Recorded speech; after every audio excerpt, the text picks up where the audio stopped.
Hello friends, Gudekutta reach అయిపోయినాం. So ఇక్కడ information ఉంటుంది చూడండి. మాకు ఈ ఇన్ఫర్మేషన్ తెలియక మేము తొందర వెళ్ళినాము.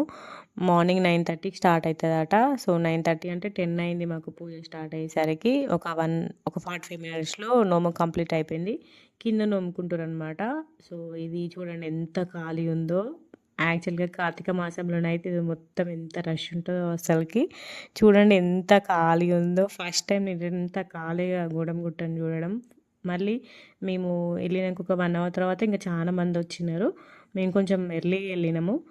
ఇంకా రూమ్ తీసుకుందాం అనేసి వెయిట్ చేస్తున్నాం అనమాట. ఎందుకంటే పిల్లలు ఉన్నారు, కోతులు చాలా ఉన్నాయి అన్నట్టు. కార్తీక మాసం వెళ్ళినప్పుడు ఎక్కువ జనాలు ఉండడం వల్ల కోతులు లేవు. మా వాళ్ళందరూ కూడా హాయ్ చెప్తున్నారు చూడండి మీకు.